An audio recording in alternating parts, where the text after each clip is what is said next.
Hello mga ka-Asenso! Welcome po sa ating Usapang Kaperahan. Episode 2, no?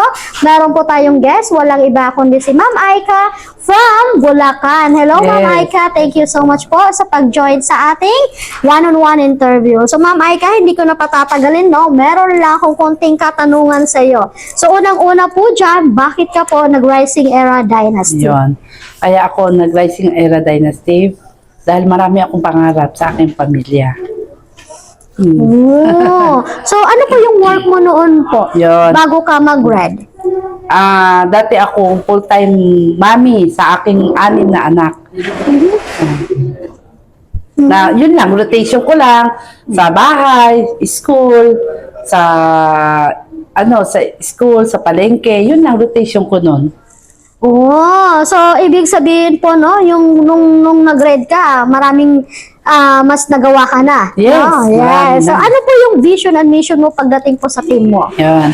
Ang mission ko sa 2024 and 2025 na lumawak pa lalo ang Team Malakas by Mentor Herculano. Wow, wow. At mangyayari po yan, ano? Limit. So, ano po yung mga natutunan mo habang ginagawa mo po yung business natin sa Rising Era Dynasty? Marami ako natutunan sa Rising Era Dynasty. Unang-una na kahit wala ako na undergraduate lang ako ng college, pero sobrang dami ko natutunan lalo na sa mga speakers. Siyempre, unang-una sa kay Lord, pangalawa sa aking husband na mentor ko sa business na to, sa Rising Era Dynasty na si Mentor Herculano, na napakadami ko natutunan kasi siya yung nag-guide sa akin paano ba gawin ang Rising Era Dynasty sa online, sa field. Kaya lumawak lalo ang aming team. Wow, wow. So, grabe pala, no? So, dito lang sa Red, hindi ka lang basta kikita. Marami ka din matututunan, no? So, may katanungan lamang po dito, no? Totoo ba na kailangan ng malaking kapital para sumali ka sa isang negosyo? Hindi. Ito na, example nga Rising Era. Sa 2,400 mo, sa 2,400 mo, wala pa yan, napakamahal, mas mahal pa yung natin, yung cellphone kaysa sa ating business. Bakit? Sa 2,400 mo, dun mo makakantam na magkaroon ka ng sasakyan, bahay, makapag-aral ang mga anak mo, anak natin. Kaya sobrang blessed ako na sa murang kapital ay doon mo mararanasan, mapipil mo, makakain mo lahat, mararamdaman mo na magkasasakyan. Kaya sobrang blessed ako sa Panginoon na pinagkatiwala sa amin yung Red. Dahil ang Red, talagang blessing sa amin. Dahil doon ko naranasan paano magkaroon ng sasakyan. Doon ko na naramdaman na sobrang blessed pala ako na sa murang kapital, sa simpleng buhay na nagkaroon ka ng ganong material na bagay. Ayun lang mo. Grabe. So, hindi po pala totoo, no? Na kailangan ng malaking kapital para magsimula sa isang negosyo.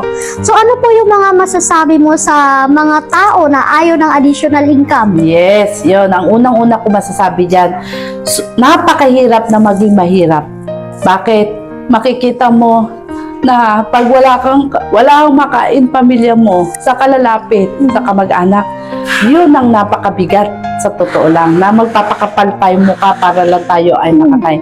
Dapat tayo bilang ina na kailangan natin ng extra income. Dapat hindi lang extra, doble income. Lalo na sa akin, 6 ang anak ko, meron akong first year college na nurse. Hindi dapat ako na nakaupo lang. Dapat kung ginagawa ko ang business na to sa Rising Era Dynasty ng 7 a.m. hanggang 5 p.m. Dapat hindi. Dapat mas doble pa doon. 5 a.m. hanggang 10 p.m. Doon ka lang matutulog. Okay na yun. Okay na yung 5 hours. Bakit? May Grancy. Yan. Tinitik ko yan. Wala akong skip. Grancy. Yung Ganoderma. Lalo na pagkasip. Meron pa tayong mga daypad na nagpapa-energetic. Yes. Yan palang products natin sa 5 hours mo, buhay na buhay ka sa 1 day. Yes. Totoo. Sobrang blessed tayo dyan sa mga products na yan. Grabe, no? So, grabe pala talaga, no? So, kailangan ng additional income na po Yes. tayo, no? So, ano po yung mga, I'm pretty sure marami ka ng achievements dito sa Red. Yes. Ano pa po yung mga goal mo, no? Oo. Siyempre, ang goal naman namin is lahat naman tayo, yung mga ka-business partner namin dito sa Rising Era Dynasty, ang vision naman ay, unang-una, siyempre, yumaman. Dahil, pag ikaw ay meron na sobra-sobra, marami ka matulungan, lalo na sa amin, may ministry. Sa kids ministry, doon namin nakikita na 4 na taong kami dyan sa church ministry namin na nagpapakain ng lugaw, alternate yan, lugaw, sampurado, sopas, yung ginataang mais, yan, rotation niya sa 1 month. Doon ko nakikita napakahirap ng walang nakakain. Sobrang mahihirap yung mga bata na yun, pero nagbibigay sila ng isang max. Grabe.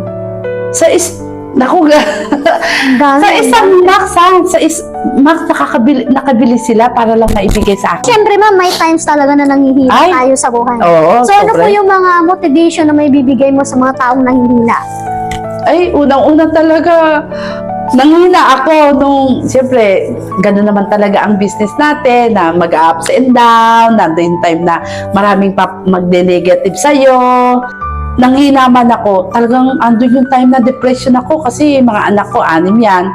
Kaya sabi ko sa Panginoon na, Lord, binigay mo sa amin yung Red. Alam ko hindi mo kami pababayaan. Amen. Kasi ang Rising Era Dynasty, yan ay buhay namin eh. Totoo. Yan ay buhay namin ni Mentor Herculano.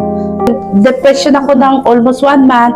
Andun yung time na maghiwalay ang family, pero hindi man na naeksisatan kasi Amen. nandun pa naman kami sa ministry. Hindi pwede kami Ayan. mawala. Maraming umaasa pa sa amin. Ayan. Thank you so much po ulit, Ma'am Aika, no, sa pag-join sa ating one-on-one interview.